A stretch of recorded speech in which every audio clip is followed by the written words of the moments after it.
വിശുദ്ധ ഖുർആൻ എന്ന 2 ചട്ടകൾക്കുള്ളിൽ ക്രോഡീകരിക്കപ്പെട്ട 6000 ചില്ലാനം വചനങ്ങളുള്ള പിന്നെ ആയിരക്കണക്കിന്, പതിനായിരക്കണക്കിന്, ലക്ഷക്കണക്കിന് മനുഷ്യരുടെ ഹൃദയത്തിൽ ഹൃദയസ്ഥമാക്കപ്പെട്ട ഈ വേദഗ്രന്ഥം റബ്ബിൽ നിന്ന് അവതരിച്ചതാണ് എന്ന ബോധ്യം നമുക്ക് എപ്പോഴൊക്കെയുണ്ടോ അപ്പോഴൊക്കെ ഇതിന്റെ ആശയത്തിന്റെ കൂടെ ചേർന്ന് നിൽക്കാനും ആത്മാർത്ഥമായി അതിനെ നെഞ്ചേറ്റാനും നമുക്ക് സാധിക്കും. ആൾക്കൂട്ടങ്ങളിൽ നിന്ന് ആക്ഷേപങ്ങൾ ഉയരുമ്പോഴും ഓരോ ദിവസത്തെയും ബിഗ് ബ്രേക്കിങ്ങുകളിൽ ഇസ്ലാമും മുസ്ലിങ്ങളും അവരുടെ ചിഹ്നങ്ങളും അവരുടെ ആശയങ്ങളും പ്രതിക്കൂട്ടിൽ നിർത്തപ്പെടുമ്പോഴും ആവേശത്തോടു കൂടെ അതെല്ലാം എത്രയോ വരാനിരിക്കുന്നതാണെന്ന വിശുദ്ധ ഖുർആനിന്റെ റസൂലുള്ളാഹിന്റെ പ്രവചനങ്ങളെ നെഞ്ചേറ്റിക്കൊണ്ട് ഈ ആശയ പ്രബോധനവുമായി നമുക്ക് മുന്നോട്ട് പോകാൻ കഴിയും. അതുകൊണ്ട് തന്നെ 5-6 പോയിന്റിൽ നിന്നുകൊണ്ട് വിശുദ്ധ ഖുർആൻ എന്തുകൊണ്ട് ദൈവികമാണ് എന്ന ഭാഗമാണ് എനിക്ക് ഏറ്റവും പ്രധാനമായി പറയാനുള്ളത്.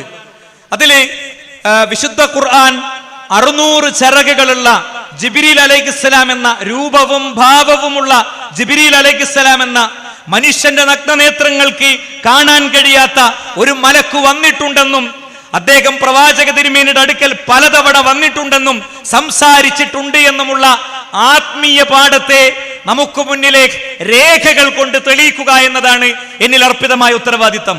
ഞാൻ പറയുന്നു, വിശുദ്ധ ഖുർആൻ അല്ലാഹുവിങ്കൽ നിന്നുള്ളതാണെന്നും അതിൽ മനുഷ്യ കൈയെഴുത്തു കോലുകൾക്കിടമില്ലെന്നും അത് യുഗാന്തരങ്ങളുടെ ചരിത്രത്തെ അതിജീവിച്ചിട്ടുണ്ടെന്നും നൂറ്റാണ്ടുകൾ 1000 സംവിധാനങ്ങൾ അതിനെ പ്രതിസ്ഥാനത്ത് നിർത്തിയിട്ടും നിരക്ഷരനായി ജനിച്ച, നിരക്ഷരനായി വളർന്ന, അനാഥനായി വളർന്ന അറബികളുടെ ആടുമേച്ച് മരുഭൂമിയിലൂടെ വിയർത്തൊലിച്ച് നടന്ന മാനവ ചരിത്രത്തിന്റെ ഏറ്റവും ഉന്നതനായ ഗുരുനാഥൻ പ്രവാചക തിരുമേനിയിലൂടെ വന്ന ഈ മഹത്തായ വേദഗ്രന്ഥം ഇത് ദൈവികമാണ് എന്നതിന്റെ ഒന്നാമത്തെ രേഖ വിശുദ്ധ ഖുർആൻ പറഞ്ഞിട്ടുണ്ട്. അത് ദൈവികമാണെന്നത് വിശുദ്ധ ഖുർആൻ പറഞ്ഞിട്ടുണ്ട്. അത് ദൈവികമാണെന്നത് വിശുദ്ധ ഖുർആൻ പറഞ്ഞിട്ടുണ്ട്.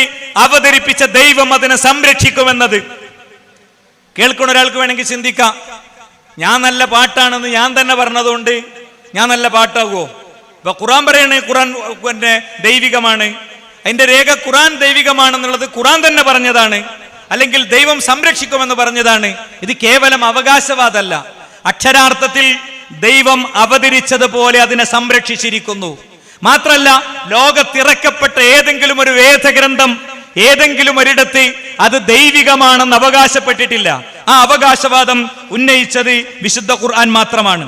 നോക്കൂ നിങ്ങൾ, ഖുർആൻ പറയണേ, ഇന്നാ നഹ്നു നസ്സൽനാ ദിക്റ വ ഇന്നാ ലഹു ലഹാഫിളൂൻ, നിശ്ചയം നാമാണ് ഈ വേദഗ്രന്ഥത്തെ ഇറക്കിയത്, നാം തന്നെ അതിനെ സംരക്ഷിക്കുകയും ചെയ്യും. ഈ സംരക്ഷണം ഏതെല്ലാം രീതിയിൽ നടന്നു? ഒന്ന്, ഓർമ്മകളിൽ സംരക്ഷിക്കപ്പെട്ടു. ഓർമ്മകളിൽ ഓരോ കാലഘട്ടത്തിലും ലക്ഷക്കണക്കിന് മനുഷ്യർ ലോകത്തെ ലക്ഷക്കണക്കിന് ഇടങ്ങളിൽ, ലക്ഷക്കണക്കിന് വീടുകളിൽ, ലക്ഷക്കണക്കിന് ഗ്രാമങ്ങളിൽ, ലക്ഷക്കണക്കിന് പ്രദേശങ്ങളിൽ വിശുദ്ധ ഖുർആൻ ഹിഫ്ളുള്ളവരായി ഉണ്ടായി. ലോകത്തെ വേറെ ഒരു ഗ്രന്ഥത്തിനും ഇതുപോലത്തെ ഒരു അവകാശവാദം ഉന്നയിക്കാനോ തെളിയിക്കാനോ യഥാർത്ഥത്തിൽ സാധ്യമല്ല. വിവിധ പ്രായത്തിലുള്ളവർ, വിവിധ നാടുകളിലുള്ളവർ, വിവിധ ഭാഷകളിലുള്ളവർ ഈ വിശുദ്ധ ഖുർആൻ അത് ഓർമ്മകളിൽ സംരക്ഷിച്ചിട്ടുണ്ട്, ഓർമ്മകളിൽ ഏറ്റിയിട്ടുണ്ട്. അതിന്റെ ഓരോന്നും കേവലം ആയത്ത് മാത്രമല്ല. നമ്മുടെ നാട്ടിലൊക്കെ കേവലം ആയത്ത് മാത്രമായിരിക്കും ഉണ്ടാകുക. ആ ആയത്തിലേക്ക് എത്തിയ പരമ്പരയിലെ വ്യക്തികളെ, പ്രവാചക തിരുമേനിയിൽ നിന്ന് ആ ആയത്തിലേക്ക് എത്തിയ പരമ്പരയിലെ വ്യക്തികളെ വരെ, അതിന്റെ സനദുകളെ വരെ കൃത്യമായി ഹൃദയസ്ഥമാക്കിയ 10,000 ലോകത്ത് ജീവിക്കുന്നുവെന്നത് നമുക്ക് കൃത്യമായി പറയാൻ കഴിയും. മാത്രല്ല, പ്രവാചക തിരുമേനിയിൽ നിന്ന് കേട്ട വിശുദ്ധ ഖുർആൻ ഉസ്താദുമാരിൽ നിന്ന് ഉസ്താദുമാരിലേക്ക് കൈമാറിയ ആ പരമ്പരകൾ ഇന്നും തുടർന്നുകൊണ്ടിരിക്കുകയാണ്. മസ്ജിദുൻ നബവിയിൽ, മസ്ജിദുൽ ഹറാമിൽ, ജാമിയ ഇസ്ലാമിയിലൊക്കെ പഠിച്ച നമ്മുടെ സഹപ്രവർത്തകരുടെ മക്കൾ ഈ ഗണത്തിൽ നമുക്ക് ധാരാളം ആളുകളെ കാണാൻ കഴിയും. ഇനി രണ്ടാമത്തെ കാര്യം എന്താ അറിയോ? ഓർക്കാവുന്ന ഒരു ശൈലി വിശുദ്ധ ഖുർആനിനുണ്ട്. ഖുർആൻ പദ്യമല്ല, പക്ഷെ അതിന് ഈണമുണ്ട്. ഖുർആൻ ഗദ്യമല്ല, പക്ഷേ ഗദ്യത്തെക്കാളും ശക്തമായ ഒരു ഗാംഭീര്യത അതിനുണ്ട്. പദ്യമല്ല, അത് ഗദ്യമല്ല, പക്ഷേ ഈണമുണ്ട്, അതിന് ഗാംഭീര്യമുണ്ട്. ഇത് മനപ്പാടമാക്കലിനെ വളരെ നല്ല രീതിയിൽ സപ്പോർട്ട് ചെയ്യുന്നു, വേഗത്തിൽ മനപ്പാടമാക്കാൻ പറ്റുന്നു. മൂന്നാമത്തത് പാരായണ നിയമങ്ങളാണ്. അഫ്ഗാനിസ്ഥാനിലോ ആഫ്രിക്കയിലോ അമേരിക്കയിലോ കൂത്തുപറമ്പിലോ പുതുപ്പറമ്പിലോ പുതുപൊന്നാനിയിലോ എവിടെയോ ആകട്ടെ, ആര് വിശുദ്ധ ഖുർആനിലെ വചനങ്ങൾ ഓതിയാലും മദ്ദിന്റെ സ്ഥാനത്തെത്തുമ്പോൾ മദ്ദിന് എല്ലായിടത്തും നീട്ടാൻ ഒരു ദൈർഘ്യമാണ്. വഖഫുകൾ എല്ലായിടത്തും കൃത്യമായ വഖഫുകളാണ്. വഖഫില്ലാത്തിടത്ത് ആരും വഖഫ് ചെയ്യുന്നില്ല. തജ്വീദി നിയമപ്രകാരം പാരായണം ചെയ്യുന്നവർ ഇതിലേറെ വലിയ സംരക്ഷണം, ഇതുപോലത്തെ സംരക്ഷണം ഏത് ഗ്രന്ഥത്തിനാണ് കിട്ടിയിട്ടുള്ളത്? വായിക്കുന്നിടത്ത് പദങ്ങളിൽ വ്യത്യാസമില്ല, അല്ലെ? അത് വേറെ വേറെ രാജ്യങ്ങളിൽ എത്തുമ്പോൾ അതിന്റെ ഉച്ചാരണ ശൈലികൾ മാറുന്നില്ല. അക്ഷരങ്ങൾ സംരക്ഷിക്കപ്പെട്ടിരിക്കുന്നു, അക്ഷരങ്ങളുടെ ഉച്ചാരണങ്ങൾ സംരക്ഷിക്കപ്പെട്ടിരിക്കുന്നു. ഞാനും നിങ്ങളും സംസാരിക്കണ ഇംഗ്ലീഷ് ഒന്നാണ്. അമേരിക്കക്കാരന്റെ ഇംഗ്ലീഷ് വേറെയാണ്, ബ്രിട്ടീഷുകാരന്റെ ഇംഗ്ലീഷ് വേറെയാണ്. ഭാഷയും ആ നിലയിൽ തന്നെ സംരക്ഷിക്കപ്പെട്ടിരിക്കുന്നു എന്നത് നമുക്ക് ആവേശത്തോടെ ഓർക്കാവുന്ന ഒരു പോയിന്റാണ്. മാത്രല്ല, ലോകത്ത് എല്ലാ മണിക്കൂറുകളിലും എല്ലാ നിമിഷങ്ങളിലും ഖുർആൻ ഓതിക്കൊണ്ടിരിക്കുകയാണ്. വിശുദ്ധ ഖുർആൻ നമസ്കാരത്തിൽ പാരായണം ചെയ്യുന്നു. ഫർള് നമസ്കാരങ്ങൾ മാത്രം എടുത്താൽ ഭൂമിയുടെ ചംക്രമണം നടക്കുമ്പോൾ ലോകത്തിന്റെ വ്യത്യസ്ത ദിക്കുകളിൽ നമസ്കാരമില്ലാത്ത സമയമില്ല. എല്ലാ സമയത്തും നമസ്കാരങ്ങൾ നടന്നുകൊണ്ടിരിക്കുകയാണ്. അപ്പോൾ വിശുദ്ധ ഖുർആൻ അന്തരീക്ഷത്തിൽ നിന്ന് പോകുന്നേയില്ല. വിശുദ്ധ ഖുർആൻ നിരന്തരം പാരായണം ചെയ്തുകൊണ്ടിരിക്കുന്നു. പലരും പല ഭാഗങ്ങൾ, പല രീതിയിൽ, പല ഈണത്തിൽ, പല ഭാവത്തിൽ. പക്ഷേ വഖഫുകളൊന്ന്, മദ്ദുകളൊന്ന്, സദ്ദുകളൊന്ന്, അക്ഷരങ്ങളൊന്ന്, ഉച്ചാരണങ്ങളൊന്ന്, എല്ലാം ഭംഗിയായി നിർവഹിക്കപ്പെട്ടുകൊണ്ടിരിക്കുന്നു. അപ്പോ ഈ നിലക്കൊക്കെ സംരക്ഷിക്കപ്പെട്ടിട്ടുണ്ട്. അതാണ് ഒന്നാമത്തെ പോയിന്റ്. ഇനി രണ്ടാമത്തത് എന്താ അറിയോ? നശിപ്പിക്കാൻ സാധ്യമല്ല എന്നുള്ളതാണ്. ലോകത്ത് എല്ലാവരും കൂടി, എല്ലാ ഭരണാധികാരികളും കൂടി തീരുമാനിച്ചു എന്ന് വിചാരിക്കുക, ഓരോ രാഷ്ട്രവും അവരെടുത്തുള്ള മുഴുവൻ സോഫ്റ്റ് കോപ്പികളും അതുപോലെ തന്നെ ഹാർഡ് കോപ്പികളും ഓരോ ഖുർആന്റെ കോപ്പി എടുത്തിട്ട് കത്തിച്ചു.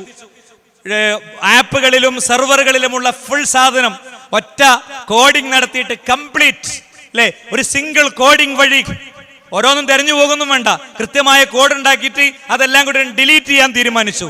മുസ്ലിം സമുദായം ഞെട്ടുമോ? ഇല്ല.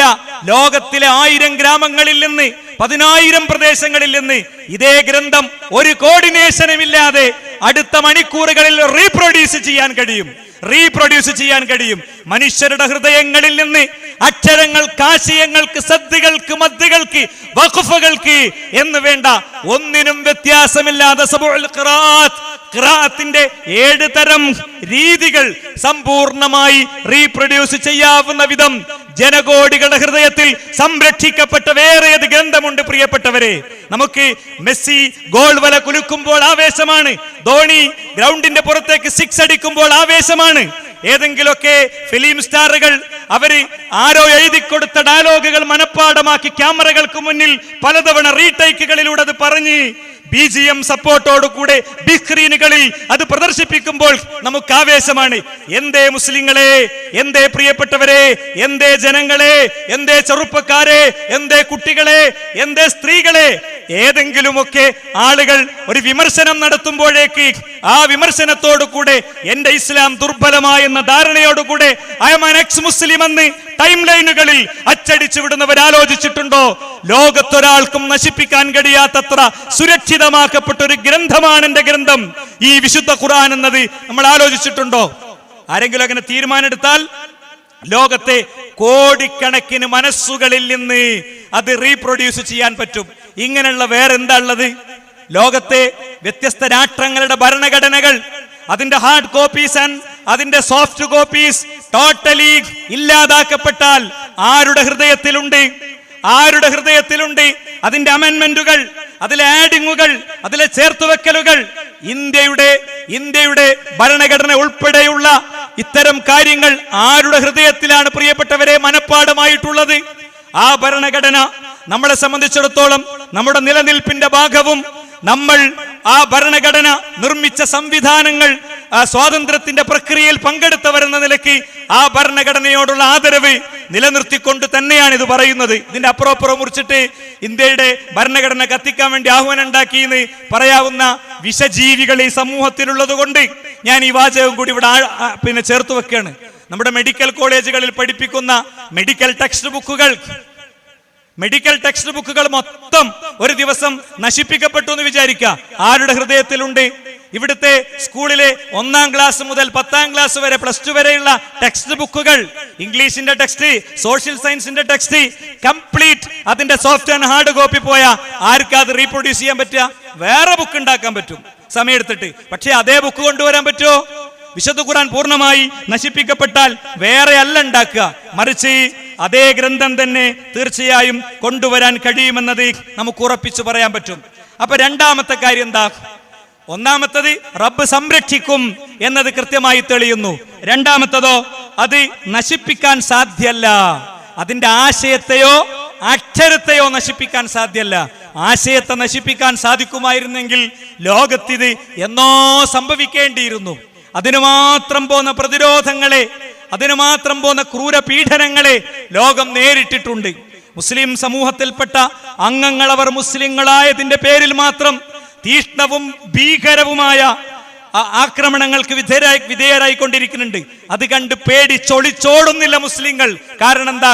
ഉള്ളിൽ ഇത്രയും ശക്തമായൊരു നിലപാട് ഊട്ടിയുറക്കപ്പെട്ടത് കൊണ്ട് തന്നെയാണ്.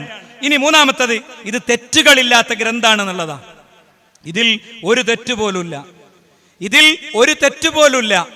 ഇതിലെ ഏതെങ്കിലും ഒരു പോയിന്റ് ഒരിക്കൽ പോലും മാറ്റേണ്ടി വന്നിട്ടില്ല. നോക്കൂ നിങ്ങൾ, അക്ഷരത്തിൽ പോലും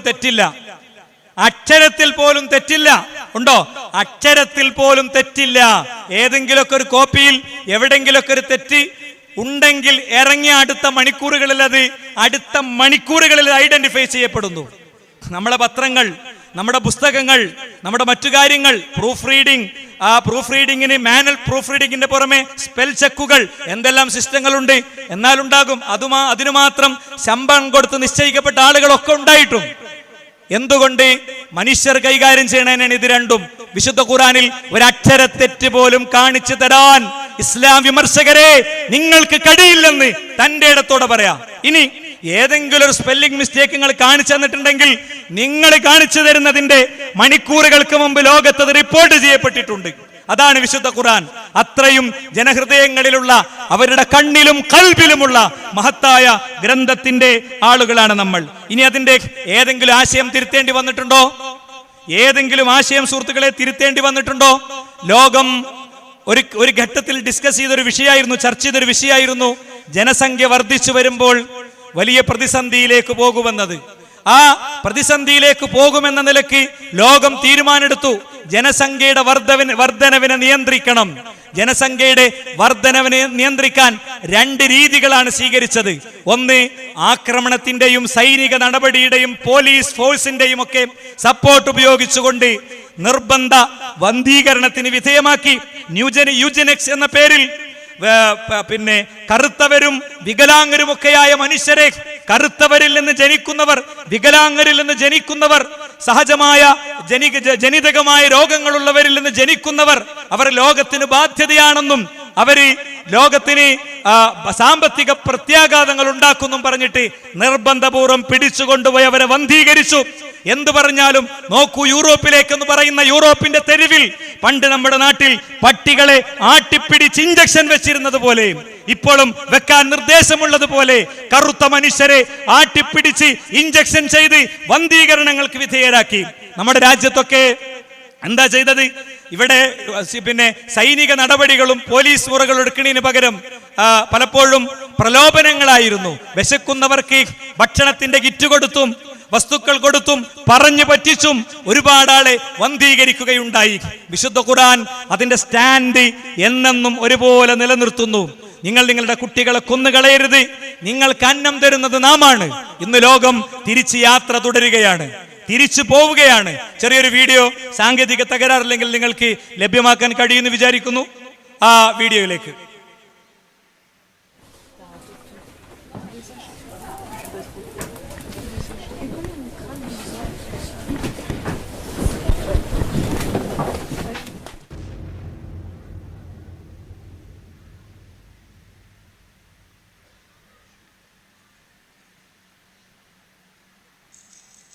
വിദൂരഭാവിയിലെ ദുരിതങ്ങളും ദുരന്തങ്ങളും തിരിച്ചറിയാനുള്ള മനുഷ്യന്റെ പരിമിതിയുടെയും, കാളപ്പെറ്റുവെന്ന് ശാസ്ത്രം പറയുമ്പോഴേക്കും കയറെടുക്കുന്ന സമൂഹത്തിന്റെ ദുരവസ്ഥയുടെയും അനന്തരഫലമായിരുന്നു ജനിക്കാൻ പോലും അവകാശം നൽകാതെ അനേക കോടി കുഞ്ഞുങ്ങളെ കൊന്നൊടുക്കിക്കൊണ്ട് ലോകം നടപ്പിലാക്കിയ ജനസംഖ്യാ നിയന്ത്രണ നിയമങ്ങൾ. നിലവിലുള്ള കണക്കുകൾ പ്രകാരം ലോകത്ത് ഓരോ മിനിറ്റിലും 100 കുട്ടികൾ ഗർഭപാത്രത്തിൽ വെച്ച് കൊല ചെയ്യപ്പെടുന്നു. 2015 വർഷത്തിൽ ഇന്ത്യയിൽ മാത്രം 1.5 കോടി കുഞ്ഞുങ്ങൾ ഗർഭപാത്രത്തിൽ വെച്ച് കൊല ചെയ്യപ്പെട്ടു. സ്ഥിരമായ ഗർഭനിരോധന മാർഗങ്ങൾ നടപ്പിലാക്കുക വഴി ജന്മത്തിന്റെ സാധ്യതകൾ പോലും നശിപ്പിക്കപ്പെട്ട കുഞ്ഞുങ്ങളുടെ എണ്ണം എത്രയെന്ന് കണക്കാക്കാൻ പോലും വഴികളില്ല. ജനസംഖ്യ പെരുകിയാൽ ഭക്ഷണവും പാർപ്പിടവും മറ്റ് വിഭവങ്ങളും തികയാതെ വരുമെന്നും പട്ടിണിയും ദാരിദ്ര്യവും പെരുകി വന്ന് ജനങ്ങൾ മരിച്ചു വീഴുമെന്നും 17-ാം നൂറ്റാണ്ടിന്റെ അവസാനത്തിൽ തോമസ് റോബർട്ട് മൽത്തസ് പ്രഖ്യാപിച്ചു. ഒരു കുഞ്ഞ് ജനിച്ചു കഴിഞ്ഞാൽ എൻ്റെ കുടുംബം എന്താകും? അവന് കൂടി അല്പം കഞ്ഞിവെള്ളം കൊടുത്താൽ എൻ്റെ കഞ്ഞികുടി മുട്ടിപ്പോകുമോ? അവർ കൂടി സ്കൂളിൽ പോയാൽ എനിക്ക് സിനിമ കാണാൻ പണം ഇല്ലാതെ വരുമോ? നാട്ടിൽ കുറച്ചുകൂടി കുട്ടികൾ ജനിച്ചു കഴിഞ്ഞാൽ എനിക്ക് ഇടവഴിയിൽ നടക്കാൻ സ്ഥലം ഇല്ലാതെ വരുമോ? അവർ കൂടി ശ്വസിച്ചാൽ എനിക്ക് ഓക്സിജൻ തികയാതെ വരുമോ? അവർക്ക് കൂടി വെള്ളം കൊടുത്താൽ എനിക്ക് ചെടി നനയ്ക്കാൻ വെള്ളം തികയാതെ പോകുമോ? തുടങ്ങിയ തികച്ചും ബാലിശമായ ചിന്തകൾ ലോകത്തെ വേട്ടയാടി. അതുകൊണ്ടവർ തീരുമാനിച്ചു, കൊല്ലുക തന്നെ. ഒന്ന് നിലവിളിക്കാൻ പോലും കഴിയാത്ത പിഞ്ചു ബാല്യങ്ങളെ, ആരുമറിയാതെ, ആരും കാണാതെ. ചൈനയിൽ മാത്രം 40 കോടി ജന്മങ്ങൾ തടയാൻ ഈ സിദ്ധാന്തം ഉപയോഗപ്പെടുത്തി. രണ്ടാമത് ജനിക്കുന്ന കുഞ്ഞിൻ്റെ കരച്ചിൽ കേൾക്കുന്നുണ്ടോ എന്ന് നോക്കി പോലീസും പാർട്ടി വളണ്ടിയർമാരും ചൈനയുടെ ഗ്രാമങ്ങളിൽ റോന്തു ചുറ്റിയിരുന്ന ഒരു കാലം. കർശന നിയമങ്ങളുടെ പിൻബലത്തിൽ പല രാജ്യങ്ങളും ഒട്ടനേകം തലമുറകൾക്ക് ജന്മം നൽകാനുള്ള സ്ത്രീയുടെ അവകാശം തച്ചു തകർത്തു. ഇന്ത്യ പോലെയുള്ള രാജ്യങ്ങൾ പ്രലോഭനങ്ങൾ വഴിയാണ് ഇത് നടപ്പിലാക്കിയത്. ദാരിദ്ര്യം കൊടികുത്തി വാണിരുന്ന പഴയ കാലത്ത് ഏതാനും നാണയത്തുട്ടുകളും സോപ്പ് പൗഡറുമൊക്കെ സമ്മാനമായി നൽകി ഒട്ടേറെ നിശബ്ദ കൊലപാതകങ്ങൾ അരങ്ങേറി. കാലത്തിൻ്റെ കുത്തൊഴുക്കിൽ ലോകത്ത് വളരെ വേഗത്തിൽ തന്നെ ഈ സിദ്ധാന്തത്തിൻ്റെ പൊള്ളത്തരങ്ങൾ ബോധ്യപ്പെട്ടു തുടങ്ങി. ചൈന പോലെയുള്ള രാജ്യങ്ങളിൽ വിവാഹിതരായ ദമ്പതികൾക്ക് അവർ രണ്ടുപേരുടെയും മാതാപിതാക്കളെയും ഒരു കുട്ടിയെയും പരിചരിക്കേണ്ട പ്രതിസന്ധികൾ കടന്നുവന്നു. യുവാക്കളുടെ ഇരട്ടി വൃദ്ധന്മാർ എന്ന നിലയിലേക്ക് ജനസംഖ്യ തകിടം മറിയുന്നത് ലോകം ഞെട്ടലോടെ നോക്കി നിന്നു. കൊച്ചുകുട്ടികളെയും വൃദ്ധന്മാരെയും ഫ്ളാറ്റുകളിൽ അടച്ചുപൂട്ടി യുവാക്കൾ ജോലിക്ക് പോകുന്ന ഭീകര അവസ്ഥകൾ. പല വികസിത രാജ്യങ്ങളിലും യുവാക്കളായ തൊഴിലാളികൾ കുറഞ്ഞു വന്നു. കുട്ടികൾ ഇല്ലാത്തതിൻ്റെ പേരിൽ സ്കൂളുകൾ അടച്ചുപൂട്ടി. യുവജനങ്ങൾ തൊഴിൽ തേടി നഗരങ്ങളിൽ ചേക്കേറിയപ്പോൾ ഗ്രാമങ്ങളിൽ വൃദ്ധന്മാരും. സുഹൃത്തുക്കളെ, അവസാനം ഇപ്പോൾ ഏറ്റവും പുതിയ അപ്ഡേറ്റ്സ് എന്ന് പറയുന്നത് നമ്മുടെ കേരളത്തിലെ ഒരു ക്യാബിനറ്റ് മിനിസ്റ്റർക്ക് കിട്ടുന്ന ആനുകൂല്യങ്ങളെക്കാളും വലിയ ആനുകൂല്യമാണ് ഒരു 4-3 കുട്ടികളെ പ്രസവിക്കാൻ തയ്യാറാകുന്ന സ്ത്രീക്ക് ചൈന പോലെയുള്ള രാഷ്ട്രങ്ങൾ പ്രഖ്യാപിച്ചിട്ടുള്ളത്. ഇനി നമുക്ക് പലിശ ഉൾപ്പെടെ കുറേയധികം കാര്യങ്ങൾ നമുക്കിവിടെ കൊണ്ടുവരാൻ കഴിയും. സമയത്തെ പരിഗണിച്ചുകൊണ്ട് ഞാൻ അതിലേക്ക് പോകുന്നില്ല. എന്ന് പറഞ്ഞാൽ ഖുർആൻ 6-ാം നൂറ്റാണ്ടിൽ അന്ന് പറഞ്ഞ ആ ഏറ്റവും ശക്തമായ സന്ദേശം, 6-ാം നൂറ്റാണ്ടെന്ന് വണ്ടി കയറാത്തവരാണെന്ന് പറഞ്ഞല്ലോ, അന്ന് പറഞ്ഞ ആ സന്ദേശത്തിലേക്ക് ലോകം തിരിച്ചു പോകുകയാണ്. ഓരോ കാര്യത്തിലും ശിക്ഷാ നിയമങ്ങൾ എടുത്താൽ അതിൽ, പലിശയുമായി ബന്ധപ്പെട്ട കാര്യത്തിൽ എല്ലാം അതിലേക്ക് തിരിച്ചു പോവുകയാണ്. ഇവിടെ ഇസ്ലാം വിമർശകരും ഇസ്ലാമിനെ തെറ്റിദ്ധരിച്ചവരും ഖുർആനിനെ പഠിക്കാൻ തയ്യാറാകണമെന്ന അഭ്യർത്ഥനയാണ് നമുക്ക് നടത്താനുള്ളത്. അറബിയിൽ എഴുതി വെച്ച ഈ അക്ഷരങ്ങൾ അത് മുസ്ലിം ആചാരക്രമങ്ങളിൽ പാരായണം ചെയ്യപ്പെടാനും മന്ത്രിക്കാനും മാത്രമുള്ളതല്ലെന്നും മനുഷ്യന്റെ മനസ്സിനോടും മസ്തിഷ്കത്തോടും സംവദിക്കുന്നതാണെന്നും തിരിച്ചറിഞ്ഞുകൊണ്ട് ഇത് ജീവിതമാക്കി നമ്മൾ മുന്നോട്ട് പോവുകയും ഈ ഖുർആനിന്റെ അനുയായിയാണ് ഞാൻ എന്ന ആഹ്ലാദവും സന്തോഷവും അഭിമാനവും അനുഗ്രഹബോധവും നമുക്കുണ്ടാവുകയും വേണം.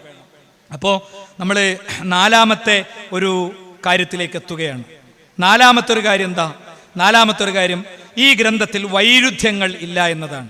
ഖുർആൻ ചോദിച്ചു, അഫലാ യതദബ്ബറൂനൽ ഖുർആൻ വലൗ കാന മിൻ ഇൻദി ഗൈരില്ലാഹി ലവജദൂ ഫീഹി ഇഖ്തിലാഫൻ കസീറാ.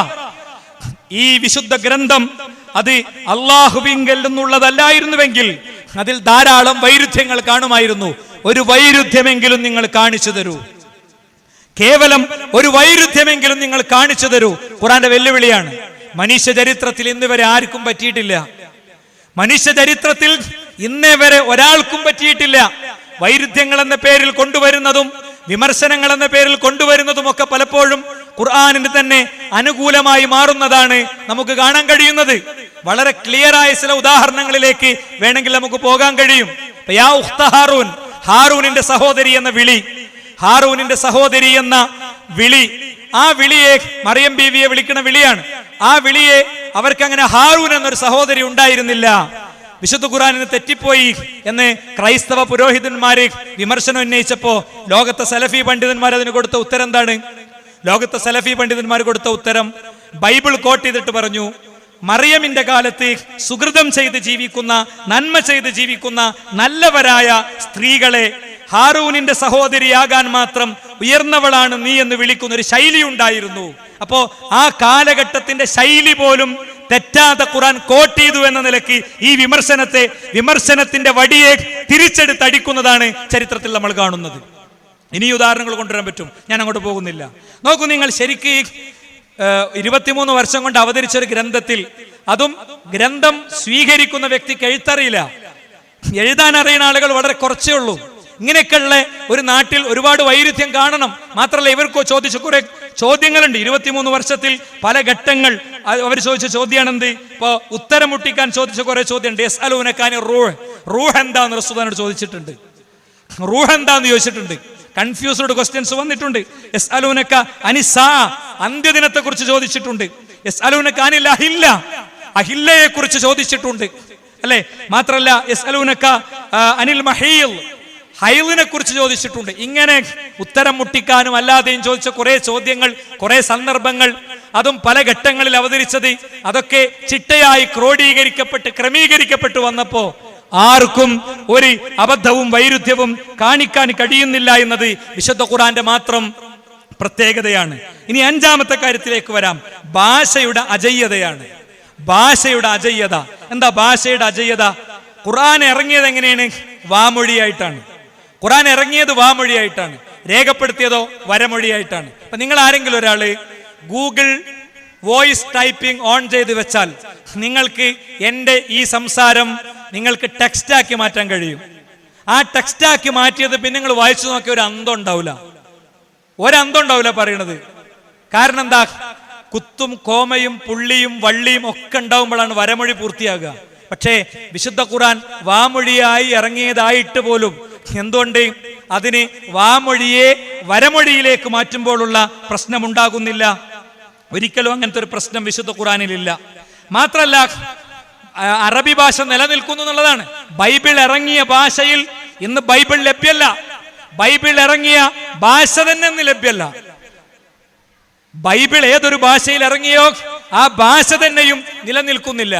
അപ്പോ പല വേദഗ്രന്ഥങ്ങളുടെയും പല ഗ്രന്ഥങ്ങളുടെയും പല മതപുസ്തകങ്ങളുടെയും അവസ്ഥ അങ്ങനെയാണ്. ഇപ്പൊ സംസ്കൃതത്തെ ഉയർത്തിക്കൊണ്ടുവരാൻ എന്തെല്ലാം പദ്ധതി സർക്കാർ എത്രയോ കാലഘട്ടങ്ങളായി നടത്തി വരുന്നുണ്ട്. വേദങ്ങളുടെ ഭാഷ എന്നുള്ള നിലക്ക് തന്നെയാണ്, അല്ലെങ്കിൽ സംസ്കാരത്തിന്റെ ഭാഷ എന്നുള്ള നിലക്ക് തന്നെയാണ് അതിനെ സംരക്ഷിക്കുന്നത്. പക്ഷെ ഇന്ത്യയിൽ സംസ്കൃതം സംസാരിക്കുന്ന, മാതൃഭാഷയായി സ്വീകരിക്കുന്ന, സംസാര ഭാഷയായി സ്വീകരിക്കുന്ന ഒരു വാർഡ് പോലുമില്ല. ലക്ഷക്കണക്കിന് വാർഡുള്ള ഇന്ത്യയിൽ ഒരു വാർഡ് പോലും, അല്ലെ, ഏതെങ്കിലും ഒരു വാർഡ്, ഒരു പഞ്ചായത്ത് പോലും ഒരാൾക്കും ചൂണ്ടിക്കാണിക്കാൻ സാധ്യമല്ല. മാത്രല്ല, കാലഘട്ടങ്ങൾ ഭാഷയെ മാറ്റും. ഇപ്പൊ നിങ്ങള് പത്രത്തിലൊക്കെ 100 കൊല്ലം മുമ്പ് എന്നുള്ളൊരു കോളം കാണാം. ആ 100 കൊല്ലം മുമ്പുള്ളൊരു വാർത്തയാണത്. 100 കൊല്ലം മുമ്പ് ഉള്ള ആ വാർത്ത വായിക്കുമ്പോ നമുക്കുള്ള പോലെയല്ല ഇന്നത്തെ വാർത്താ റിപ്പോർട്ടിങ്ങിന്റെ രീതി. ആകെ മാറിപ്പോയി, എല്ലാം മാറിപ്പോയി. എഴുത്തച്ഛൻ മലയാളത്തിന്റെ പിതാവാണ്. അദ്ദേഹത്തിന്റെ എഴുത്തുകൾ ഇന്നത്തെ തലമുറക്ക് വായിച്ചാൽ മനസ്സിലാകൂല. അദ്ദേഹം അന്നത്തെ കാലത്തിന്റെ ഭാഷയിലാണ് എഴുതിയത്. നിങ്ങൾ ശ്രദ്ധിക്കേണ്ടത്, അറബി ഭാഷ കാലാനുസൃതമായ പുരോഗതി അതിന് തീർച്ചയായും ഉണ്ടായിട്ടുണ്ട്. പക്ഷേ ഭാഷയുടെ ആ പുരോഗതി ഒരിക്കലും വിശുദ്ധ ഖുർആന്റെ ലൈവ്നെസ്സിനെ, അതിന്റെ സജീവതയെ, അതിന്റെ കാര്യങ്ങൾ ഒരു ഘട്ടത്തിലും ബാധിച്ചില്ല. കാരണം ഈ ഭാഷയും ഈ അക്ഷരങ്ങളും ഒക്കെ റബ്ബിന്റെ വചനങ്ങളാണ്. കാലാധിവർത്തിയായ നിരക്ഷരരുടെ നൂറ്റാണ്ടിലാണ് ഇതിറങ്ങിയതെങ്കിലും ഏറ്റവും വലിയ സാക്ഷരരുടെയും യുഗങ്ങളിൽ നിന്ന് യുഗങ്ങളിലേക്ക് പോകുമ്പോൾ ജീവിക്കുന്ന സർവരുടെയും മസ്തിഷ്കങ്ങളോട് സംവദിക്കാവുന്ന വിധമുള്ള ഒരു ഭാഷാ ക്രമീകരണം തീർച്ചയായും അതിനുണ്ട്.